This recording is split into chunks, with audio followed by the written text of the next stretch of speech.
നാളെ എന്നെ ഹോസ്പിറ്റലിൽ കൊണ്ടുപോകും.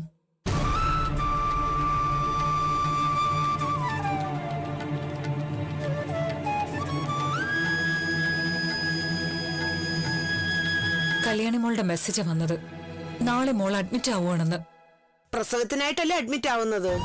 അതെ, മാസം തികയാതെയുള്ള പ്രസവം ആയതുകൊണ്ട് കുറച്ച് പ്രശ്നങ്ങൾ കാണുമെന്ന് ഡോക്ടർ പറഞ്ഞായിരുന്നു. എന്തായാലും ആ സമയത്ത് എനിക്ക് മോളെ കാണാതിരിക്കാനാവില്ല. വേഷം മാറി പോകാമല്ലോ. മോൾ ആകെ സങ്കടത്തില. ഇനി കുഞ്ഞിന് ശബ്ദം കാണുമോ ഇല്ലയോന്ന് എല്ലാവരോടും ചോദിച്ചുകൊണ്ടിരിക്കുക. നമ്മളൊക്കെ സമാധാനിപ്പിക്കുന്നുണ്ടെങ്കിലും പറഞ്ഞു പറഞ്ഞ് അതെന്റെ ഉള്ളിലും വിഷമമായിട്ട് കിടക്കുക. ഡോക്ടർ എന്താ പറഞ്ഞത്? ഒരിക്കലും അങ്ങനെ സംഭവിക്കില്ലെന്നാ ഡോക്ടർ പറഞ്ഞത്. കല്യാണി ചികിത്സിക്കുന്ന ഡോക്ടറും കല്യാണിയുടെ ശബ്ദത്തിനായി സർജറി നടത്തുന്ന ഡോക്ടറും അങ്ങനെ തന്നെയാ പറഞ്ഞിരിക്കുന്നത്. അതൊരാശ്വാസമാണെങ്കിലും അത് എത്രത്തോളം ശരിയാണെന്ന് എങ്ങനെ പറയാൻ പറ്റും? അയ്യോ, അങ്ങനെ വന്നാ കല്യാണി മോള് തകർന്നു പോകും. കല്യാണി മോള് മാത്രമാണോ? എല്ലാരും തകർന്നു പോവില്ലേ? മോനൊക്കെ അത് ഭയങ്കര സങ്കടമായിരിക്കും. കല്യാണി മോളുടെ ശബ്ദം അച്ഛനും അമ്മൂമ്മയും കൂടി ഇല്ലാതാക്കിയതല്ലേ? അങ്ങനെയുള്ള ദുഷ്ടത്തരം ചെയ്യാൻ ഇവിടെ ആരുമില്ലല്ലോ. അത് ശരിയാ. എന്തായാലും വൈകുന്നേരം അമ്പലത്തിലൊന്ന് പോണം. അതുപോലെ തന്നെ പൂജാമുറിയൊക്കെ വൃത്തിയാക്കി ഇടണം. ഇനിയിപ്പോ ദൈവങ്ങളെ മുറുകെ പിടിക്കിയേ രക്ഷയുള്ളൂ. ഞാൻ പ്രതീക്ഷയോടെ കാത്തിരിക്കുക എന്റെ പേരക്കുട്ടിക്ക് വേണ്ടിയിട്ട്. കുഞ്ഞ് ജനിച്ചു കഴിഞ്ഞാൽ പോയി എടുക്കാൻ പറ്റുമോ? എന്ത് സംഭവിച്ചാലും എന്റെ കുഞ്ഞിനെ കാണാതിരിക്കാനും എടുക്കാതിരിക്കാനും പറ്റില്ല.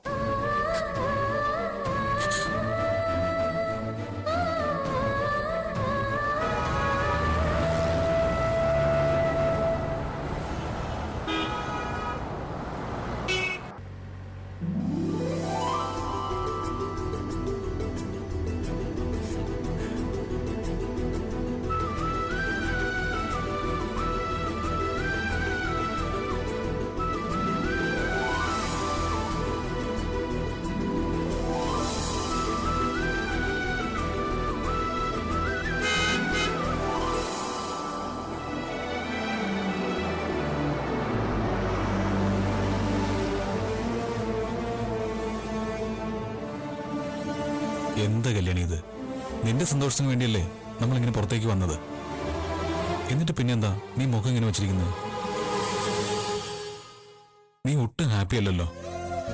എന്തു പറ്റി? കുഞ്ഞിന് ശബ്ദം കിട്ടുമെന്ന് നീ എപ്പോഴും ഇങ്ങനെ ചിന്തിച്ചുകൊണ്ടിരിക്കല്ലേ? കുഞ്ഞിനൊന്നും സംഭവിക്കില്ല എന്ന് ഡോക്ടർമാരെല്ലാം പറഞ്ഞതല്ലേ? നിനക്കിപ്പോ ഡോക്ടർമാരെയും വിശ്വാസമല്ല, ദൈവങ്ങളെയും വിശ്വാസമല്ല.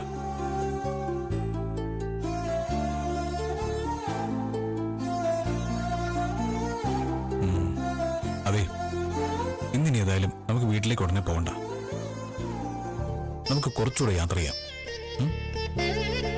ആ, ഇപ്പൊ ഏതായാലും റോഡുകളൊന്നും വലിയ കുഴപ്പമൊന്നുമില്ല. ആ, നമുക്ക് പോയാലോ?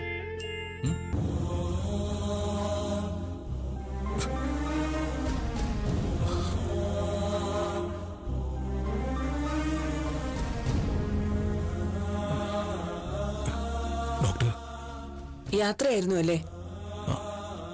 അതെ, നാളെ അഡ്മിറ്റ് ആക്കുന്നതുകൊണ്ട് ഞങ്ങൾ പോകേണ്ടടുത്തൊക്കെ പോയി. ഞാൻ പറഞ്ഞതല്ലേ കിരണേ, കാർ യാത്ര പാടില്ലെന്ന്. ഒരുപാട് യാത്ര ചെയ്യാൻ പറ്റുന്ന കണ്ടീഷനിലായിരുന്നില്ല കല്യാണി. ഞാൻ വളരെ സൂക്ഷിച്ച വണ്ടി ഓടിച്ചത്. എത്ര സൂക്ഷിച്ചോടിച്ചാലും 10 കിലോമീറ്റർ കൂടുതൽ ദൂരത്തിൽ പോകാൻ പാടില്ല. നിങ്ങൾ ഇന്ന് രാവിലെ മുതൽ പോകേണ്ടടുത്തെല്ലാം പോയി കാണും. അതുകൊണ്ടാ നാളെ വരേണ്ട ആളിനെ ഇന്ന് തന്നെ കൊണ്ടുവരേണ്ടി വന്നത്. സോറി ഡോക്ടർ, എന്റെ കല്യാണിക്ക് ഒന്നും വരില്ല എന്ന് പ്രതീക്ഷിക്കാം.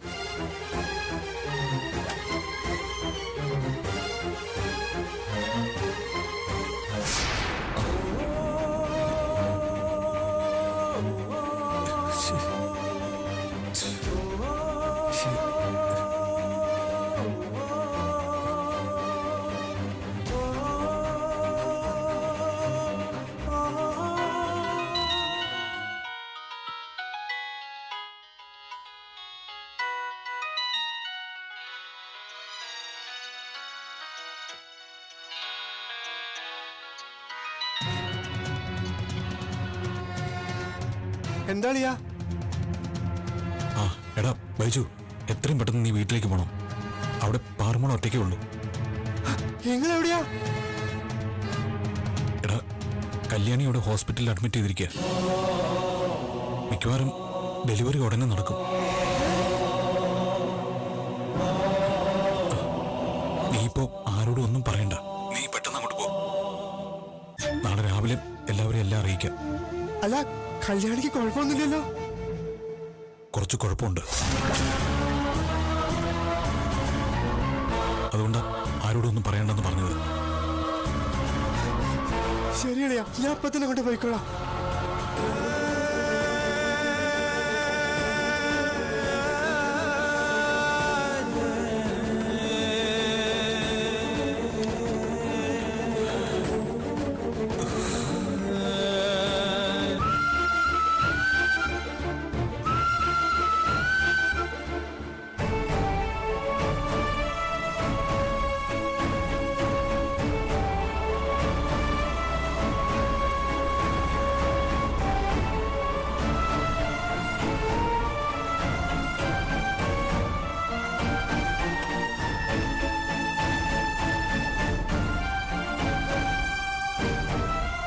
മോളെ, കല്യാണ ആന്റീനെ ഹോസ്പിറ്റലിൽ അഡ്മിറ്റ് ആക്കിട്ടെ കിരണാണി എന്നാ എന്റെ അടുത്ത് വിളിച്ചു പറഞ്ഞത് ഇവിടെ വന്നു നിൽക്കാൻ വേണ്ടിട്ട്. ആന്റിക്ക് കുഴപ്പം എന്തെങ്കിലും ഉണ്ടോ ബൈജുട്ടാ? എന്ത് കുഴപ്പം? പ്രസവത്തിന് വേണ്ടിട്ട് അഡ്മിറ്റ് ആക്കിയതല്ലേ. ഇനി കുറച്ചു ദിവസം ഹോസ്പിറ്റലിൽ താമസിക്കണം. അത് കഴിയുമ്പോ മോളെ കല്യാണ ആന്റി കുഞ്ഞുഭാവിയായിട്ട് ഇങ്ങോട്ട് വരില്ലേ?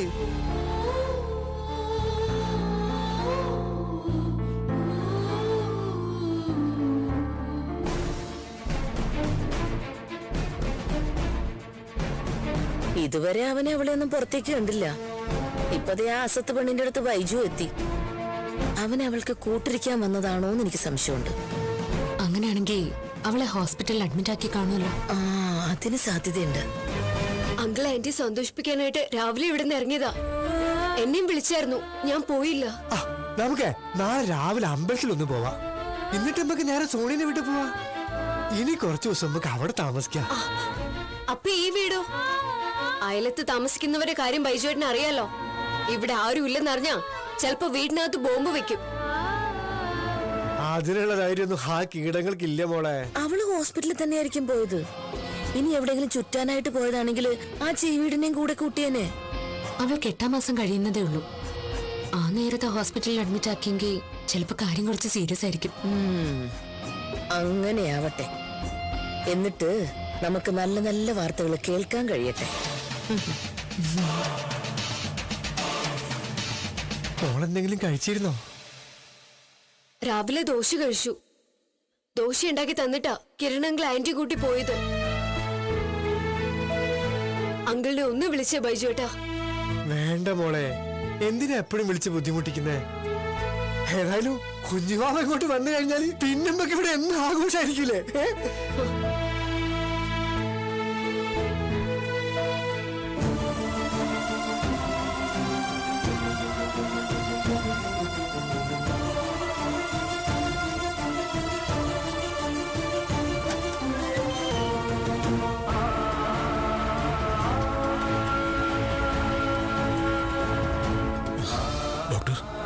കല്യാണിയുടെ ബോഡി വളരെ വീക്കാ.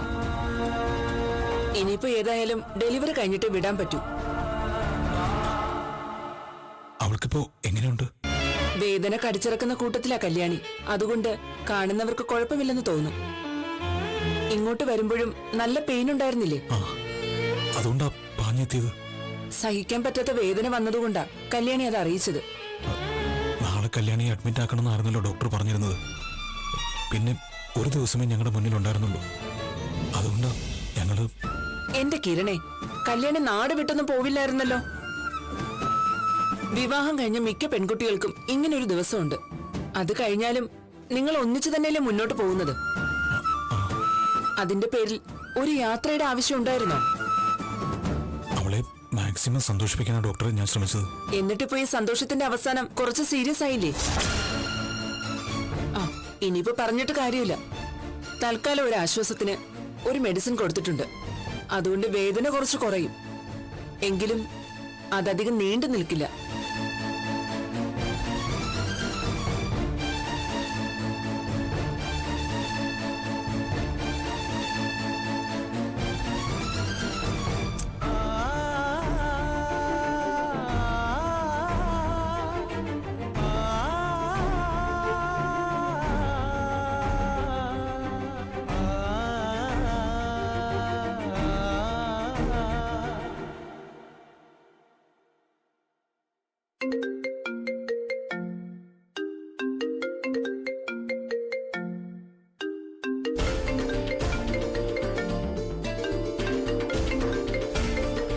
ഇവരിതെന്തിനാ എന്നെ വിളിക്കുന്നേ?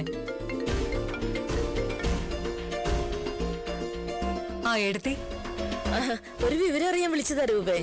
അയലത്തെ വീട്ടിൽ ഇപ്പോഴേ വൈജും ആ പാറുവും മാത്രമേ ഉള്ളൂ. നിന്റെ മോനെയും മരുമോളെയും കാണാനില്ല. നീ എന്തെങ്കിലും അറിഞ്ഞോന്ന് അറിയാൻ വേണ്ടി വിളിച്ചതാ ഞാൻ. അവിടുത്തെ കാര്യങ്ങൾ ഞാൻ എങ്ങനെ അറിയാനാ? അല്ല, അവിടെ ഒരുത്തിയുണ്ടല്ലോ ചാരപ്പണി ചെയ്യുന്നവള്, അവളെല്ലാം അറിയുന്നുണ്ടാവുമല്ലോ. ഇതുവരെ എന്നോടൊന്നും പറഞ്ഞിട്ടില്ല. എന്തെങ്കിലും വിവരം കിട്ടുവാണെങ്കിൽ പറയണേ. വീണ്ടും അവളെ ആശുപത്രി കൊണ്ടുപോകാനാണ് സാധ്യത. എന്തായാലും 9 മാസമായിട്ടില്ല. അപ്പൊ അവൾക്ക് എന്തെങ്കിലും കുഴപ്പം കാണും. ആവട്ടെ, ആ കുഞ്ഞിനെ അവൾക്ക് നഷ്ടപ്പെടട്ടെ. അപ്പൊ സ്വന്തം മോള് ചെയ്ത തെറ്റ് മറക്കാലോ അല്ലേ? അയ്യോ, ഞാൻ അങ്ങനെയൊന്നും വിചാരിച്ച് പറഞ്ഞതല്ല രൂപേ. എന്തായാലും അവള് ചെയ്തതൊന്നും എനിക്ക് മറക്കാൻ പറ്റില്ല. ശരി, ഓ, അവളൊന്നും മറക്കൊന്നുമില്ലല്ലോ.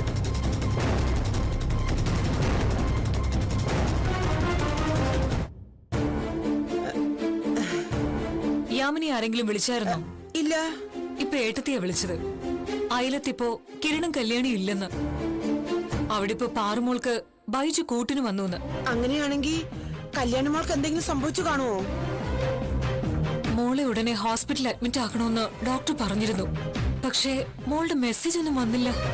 അയലത്തുള്ളവരെ കള്ളം മാത്രം പറയുന്നവരാ. അതുകൊണ്ട് ഇങ്ങനെ എന്തെങ്കിലുമൊക്കെ വിളിച്ചു പറഞ്ഞെന്നിരിക്കും. ഒന്നാമത് മാഡം ഇപ്പോ അനന്തരവളെ തള്ളിക്കളഞ്ഞിട്ടിരിക്കുമല്ലയോ. വീണ്ടും അവളെ സ്നേഹിക്കാൻ വേണ്ടി മാഡത്തിന്റെ മോനെയും മരുമോളെയും വെറുപ്പിക്കാൻ ശ്രമിക്കും അവര്.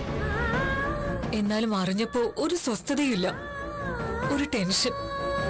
ഇനിയിപ്പോ സത്യാവസ്ഥ അറിഞ്ഞേ പറ്റൂ. അതിന് മാർഗങ്ങളുണ്ടല്ലോ.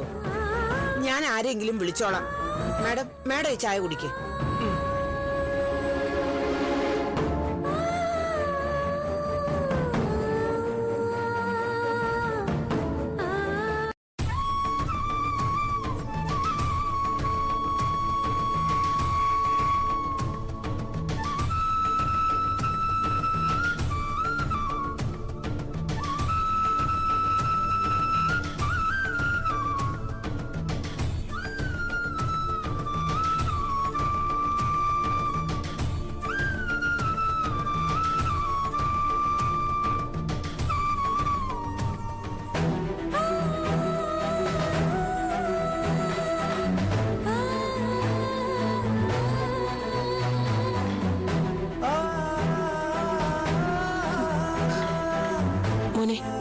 മോളുടെ ഡ്രസ്സാ.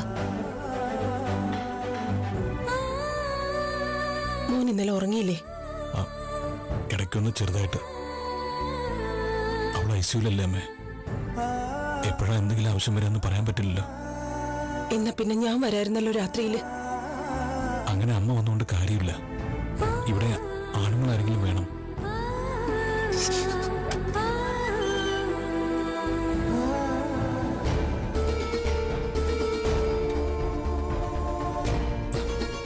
ഡോക്ടർ, എന്തായി ഡോക്ടർ? നല്ല പെയിനുണ്ട്. ഇടയ്ക്ക് കണ്ണു തുറന്നപ്പോ കിരണിനെ അന്വേഷിച്ചു. എനിക്കൊന്ന് പോയി കാണാൻ പറ്റുമോ? ആ, കണ്ടോ? ഇത് കല്യാണിയുടെ അമ്മയാ. എനിക്കറിയാം, ഇടയ്ക്ക് ഇവിടെ വന്നിട്ടുണ്ടല്ലോ. മോക്ക് മറ്റു കുഴപ്പമൊന്നുമില്ലല്ലോ. 8ാം മാസമല്ലേ അഡ്മിറ്റ് ആക്കിയിരിക്കുന്നത്. അതെന്തായാലും സീരിയസ് ആയിട്ട് തന്നെ കാണണം, പ്രത്യേകിച്ച് കുഞ്ഞിന്റെ കാര്യത്തിൽ.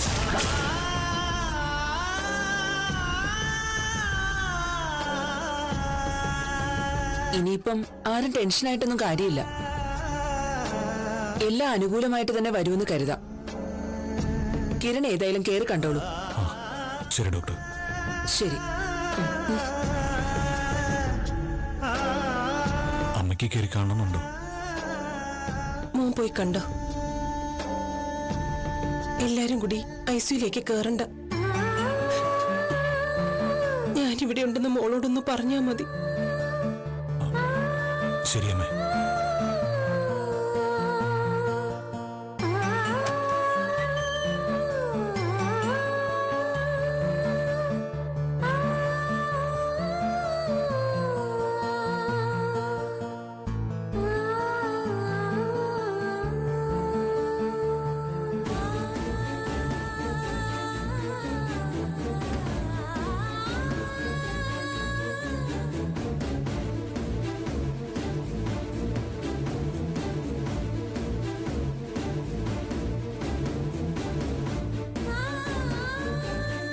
കുഴപ്പമൊന്നും ഉണ്ടാവില്ല.